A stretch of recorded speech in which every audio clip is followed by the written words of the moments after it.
ഇന്ന് തന്നെ ഡൗൺലോഡ് ചെയ്യൂ. കാണൂ നിങ്ങളുടെ ഫേവറേറ്റ് ഷോസ്. വർഷങ്ങൾ ഒരുപാടായി ഞാൻ സാറിന്റെ കൂടെ കൂടിയിട്ട്. സാറ് തരുന്ന ശമ്പളം തന്നെ എനിക്കും എന്റെ കുടുംബത്തിനും ധാരാളം. സാറിന്റെ വലിയ മനസ്സിന് നന്ദി. മോനൊന്ന് നിന്നേ. ആ രാജു, എല്ലാരും വന്നല്ലോ. കാർ റെഡിയാണോ? ആ റെഡിയാ സാറേ. അപ്പൊ ഇറങ്ങിയാലോ? ആ വാ. ഒരു മേഡം.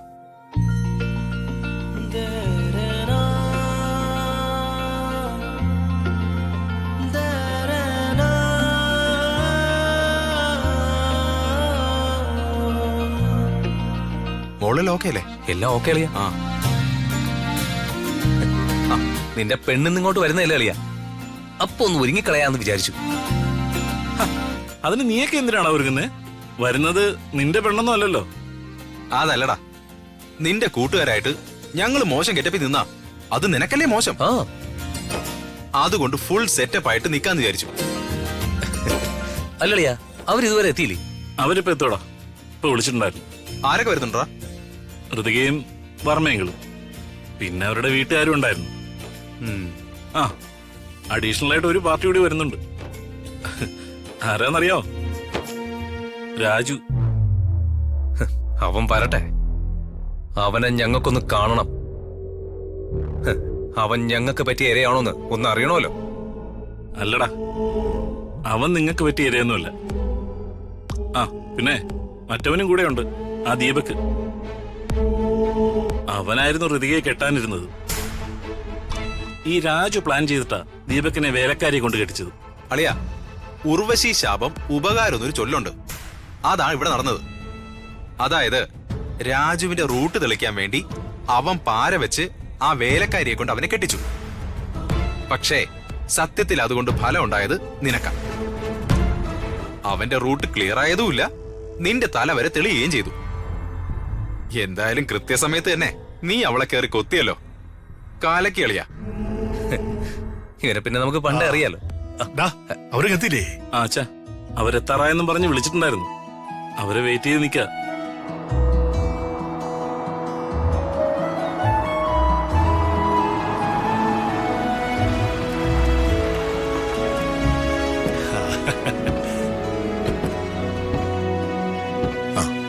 നമസ്കാരം. യാത്രയൊക്കെ എങ്ങനെ ഉണ്ടായിരുന്നു നിങ്ങളെ? സുഖമായിരുന്നോ? കുഴപ്പമില്ലായിരുന്നു. വാടോ, അതോടിരിക്കാം. വാ മോളെ, മോള് വരുന്നതും കാത്ത് എല്ലാരും അകത്തുണ്ട്. ഇനി എന്നും കാണാനുള്ള ആൾക്കാരല്ലേ, അവരെയൊക്കെ പരിചയപ്പെടണ്ടേ? മോള് വാ. അംബിക ആന്റി, ദീപക്കെ, യാമിനി ആന്റി, എല്ലാരും അകത്തേക്കോ.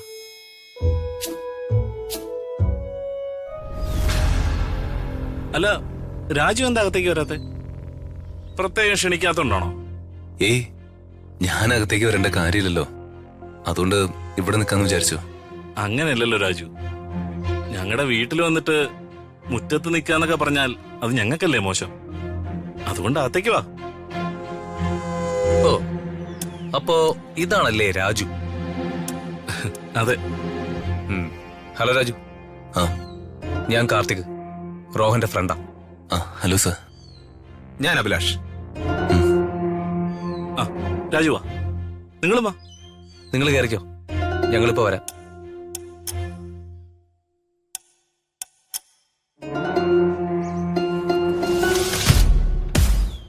ഇതാ ഞങ്ങളുടെ റോഹന്റെ പെണ്ണ്. സുന്ദരിയല്ലേ? പിന്നെ അല്ലാതെ, റോഹന് ചേരുന്ന പെണ്ണ് തന്നെയാ. കാണുമ്പോ തന്നെ അറിയാലോ, നല്ല അടക്കം ഒതുക്കമുള്ള കുട്ടിയാ. റോഹന്റെ ഭാഗ്യമായി കുട്ടി.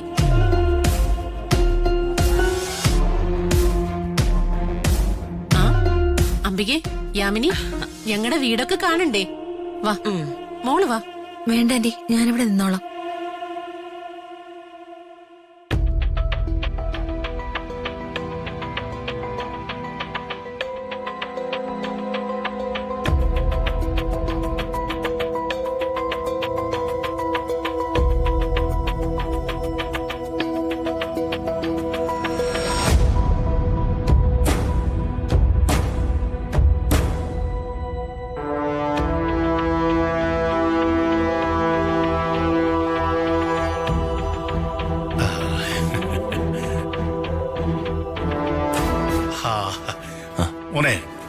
ഇവിടെ ആകെ ബോർഡ് ചെക്കിയാണ് തോന്നുന്നു. ഏയ് അങ്ങനെയൊന്നുമില്ല സർ. ആ അങ്ങനെയൊന്നുമല്ലല്ലോ. ദേ നിന്റെ മുഖം കണ്ടാൽ തോന്നും. ഓന്റെ നോട്ടോ നിൽപ്പൊക്കെ കണ്ടാൽ അറിയാം ഓ ഞങ്ങൾ അന്യരായിട്ടാ കാണുന്നതെന്ന്. ഏയ് ഒരിക്കലും അല്ല സർ. ദേ നീ വന്നേ. വാ വാന്നേ, എനിക്ക് നിന്നോടൊരു കാര്യം സംസാരിക്കാനുണ്ട്. വാ.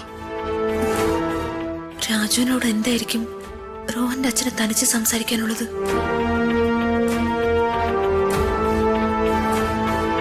ആ പിന്നെ എന്തൊക്കെയാ രാജു വീട്ടിൽ വിശേഷങ്ങള്? എല്ലാവർക്കും സുഖമല്ലേ? ആ അതെ സർ, എല്ലാവർക്കും സുഖ. രാജുവിനും അച്ഛനും അമ്മയും 2 സഹോദരിമാരുമാണ് ഉള്ളതല്ലേ? ആ അതെ സർ. അതെ, ചോദിക്കുന്നുണ്ടോന്നും തോന്നരുത്. മിസ്റ്റർ വർമ്മയുടെ PA ആയിട്ട് ജോലി ചെയ്യുന്നതിന് രാജുവിന് കൂലിയായിട്ട് എത്ര കിട്ടും? സാർ എനിക്ക് മാസ ശമ്പളമായിട്ട് 38,000 രൂപയും പിന്നെ ട്രാവൽ അലവൻസും തരുന്നുണ്ട്. എല്ലാം കൂടി ഒരു 40-45,000, ചിലപ്പോ 50,000. അതെ സർ. വളരെ ദാരിദ്ര്യമുള്ള ഒരു കുടുംബത്തിന് മുന്നോട്ട് പോവാൻ ആ തുക ധാരാളമാണെന്ന് എനിക്കറിയാം. പക്ഷേ അതുകൊണ്ട് മാത്രം മതിയോ രാജു? എന്തെങ്കിലും സേവിങ്സ് വേണ്ടേ? സ്വന്തമായിട്ടൊരു സ്ഥലവും വീടും ഒക്കെ വേണ്ടേ? ദേ മറ്റാരും അറിയണ്ട, നമ്മൾ രണ്ടുപേരും മാത്രം പറഞ്ഞാൽ മതി. ഞാൻ നിനക്കൊരു ജോലി വാങ്ങിത്തരാം. നീ ആ PA പടിന്ന് മാറിക്കോ. എന്താ സമ്മതമാണോ? എന്റെ ഒരു സുഹൃത്തെ ഇവിടെ ഒരു ബാർ നടത്തുന്നുണ്ട്. നിന്നെ ഞാൻ അവിടുത്തെ മാനേജരാക്കടാ. മാസം 10,000-75,000 രൂപ ശമ്പളം, പിന്നെ കിമ്പളം, പിന്നെ കമ്മീഷൻ. എന്തു പറയുന്നു? വേണമെങ്കിലേ 2 അടിക്കുകയും ചെയ്യാം.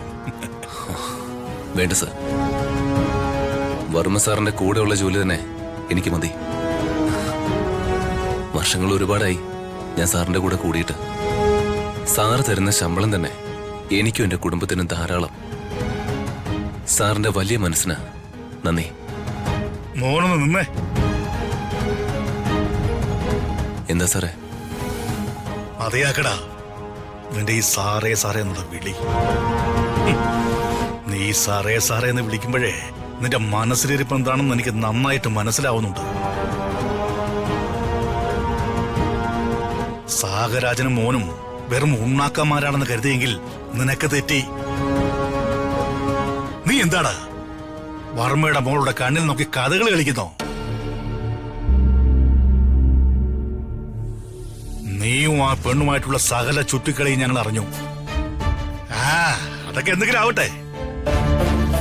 എന്റെ മോന് ഇഷ്ടമായ ഒരേ ഒരു പെണ്ണാ അവള്. നിർത്തിക്കോണം. വർമ്മയുടെ വീട്ടിലുള്ള നിന്റെ കൂലിപ്പണിയും വർമ്മയുടെ മകളോടുള്ള നിന്റെ പ്രേമപ്പനിയും ഇന്നത്തോടെ നിർത്തിക്കോണം. ഇല്ലെങ്കിലേ നിന്നെ കൊത്തി എറിഞ്ഞ് കായലിൽ താഴ്ത്തും ഞാൻ. മനസ്സിലായോടാ?